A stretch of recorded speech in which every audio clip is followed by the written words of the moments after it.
16 श्रृंगार भारतीय साहित्य में या हमारे पूरा भारतीय सनातन धर्म में 16 श्रृंगार की प्राचीन परंपरा रही है। स्त्री पुरुष दोनों यह प्रसाधन करते थे, दोनों ही श्रृंगार किया करते थे। आदिकाल से स्त्री पुरुष ये साधन करते आए हैं। इसका अलग वर्ग बनाया गया है।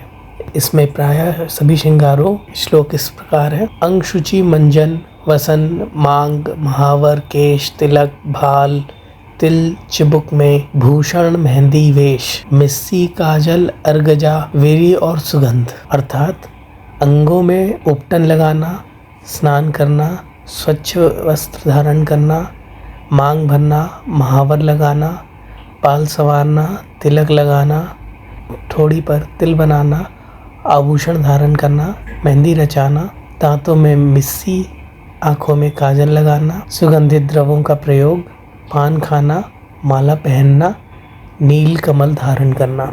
स्नान के पहले उपटन का प्रचार था। पहले इसका दूसरा नाम अंगराग है। अनेक प्रकार के चंदन, कालीयक, अगरू और सुगंध मिलाकर इसे बनाते थे। जाड़े में, गर्मी में प्रयोग हेतु यह अलग अलग प्रकार का बनाया जाता था। सुगंध और शीतलता के साथ स्त्री पुरुष दोनों इसका प्रयोग करते थे। स्नान अनेक प्रकार, पर इसमें सबसे अधिक लोकप्रिय जल विहार और जल क्रीड़ा है। अधिकांश स्नान जल के पुष्पों और सुरभित कर लिया जाता था।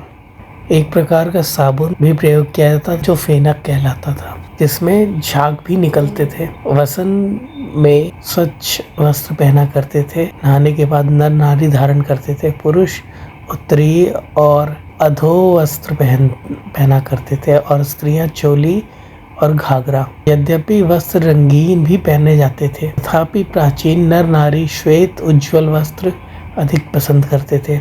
इन पे सोने चांदी के रत्नों का काम और सुंदर बनाने के अनेक विधियां थी। स्नान के उपरांत सभी सुहागवती स्त्रियां मांग में सिंदूर भरती थीं। सिंदूर के स्थान पर कभी कभी फूलों और मोतियों से भी मांग सजाने की प्रथा थी। बाल संवारने तरीके हर समय के अपने थे। स्नान के बाद केशों के जल को निचोड़ लिया जाता था। सूखे बालों में धूप और चंदन के धुएं से सुगंधित प्रकार के बेड़ियां, अलकों और जूड़ों से सजाया जाता था।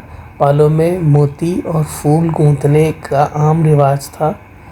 महावर लगाने की रीति आज भी प्रचलित है, विशेषकर त्योहारों पर या मंगलिक अवसरों पर। इसे नाखून और पैर के तलवे तो रचाए जाते थे, साथ ही इसे होठों पर महावर लगाकर लोध चूर्ण छिड़का करते थे। अत्यंत मनमोहक अभ्यास मिलता था। मुख का प्रसाधन तो नारियों को विशेष रूप से प्रिय था। इससे पत्रचरना, विशेषक पत्र लेखन और भक्ति आदि के अनेक नाम थे। लाल श्वेत चंदन के लेप गालों पर और मस्तकों पर, भवों के आस पास अनेक प्रकार के फूलों पत्तों की छोटी बिंदियां बनाई जाती थीं।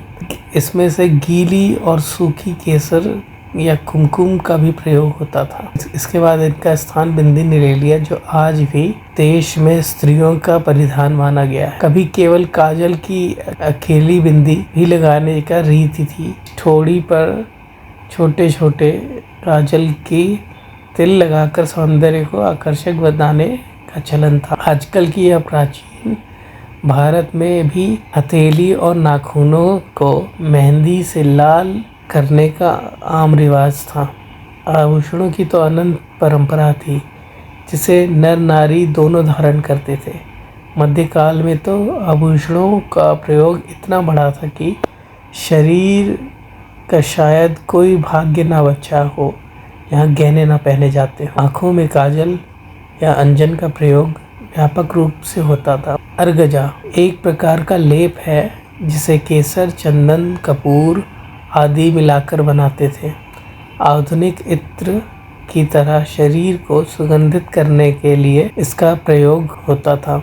मुंह को सुगंधित करने के लिए स्त्रियां पुरुष दोनों तांबुल या पान खाते थे। भारतीय नारी को प्रसाधन में फूलों के प्रति भी विशेष मोह था। जूड़ों में वेड़ियों कानों में, हाथों में, बाहों में, कलाइयों में और कोटि प्रदेश में कमल, कुंद, मंदार, शीरीष, केसर के फूल और गजरों का प्रयोग करती थीं।